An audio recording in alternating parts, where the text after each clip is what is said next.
તો હાલ ગુજરાતભરમાં વરસાદ ખેંચાતા ખેડૂતો કફોડી સ્થિતિમાં મુકાયા છે। બનાસકાંઠા જિલ્લામાં તો હજી સુધી વરસાદ નથી પડ્યો, ત્યારે બનાસકાંઠા જિલ્લામાં મેઘરાજાને રીઝવવા માટે પાલનપુરની મહિલાઓ વર્ષો જૂની પરંપરા ફરી જીવંત કરી। વર્ષોથી ચાલી આવતી લોક પરંપરા મુજબ વરસાદ ખેંચાય ત્યારે મહિલાઓ ઢૂંઢિયા બાવજીની મૂર્તિ બનાવી ગામમાં ફેરવે છે, પરંપરાગત ગીતો ગાય છે અને મેઘરાજાને પ્રસન્ન કરવા માટે પ્રાર્થના કરે છે। પાલનપુરમાં પણ મહિલાઓ આ જ આસ્થા સાથે એકત્રિત થઈને વરસાદ માટે પ્રાર્થના કરી। માટીમાંથી મહિલાઓ ઢૂંઢિયા બાવજીની મૂર્તિ બનાવી તેના પર જળ અભિષેક કરીને ગામની શેરીએ શેરીએ ફેરવવામાં આવી।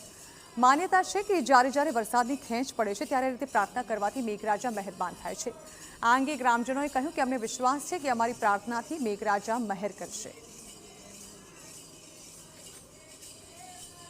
ખેડૂતો અને ખેતી માટે પૂર્વ તૈયાર રૂપે ખાતર, મોંઘા ભાવના બિયારણો, મોંઘા ભાવનું ડીઝલ આ તમામ ખર્ચા કરીને મૂકી રાખ્યા છે, પરંતુ ખેડૂત અવઢવમાં છે કે હવે વાવેતર કરવું તો કઈ રીતે કરવું। અમારો વિસ્તાર 80 થી 90% કેનાલ આધારિત છે, બીજી બાજુ કેનાલો કોરી ધાકોર છે, તળાવો કોરા પડ્યા છે।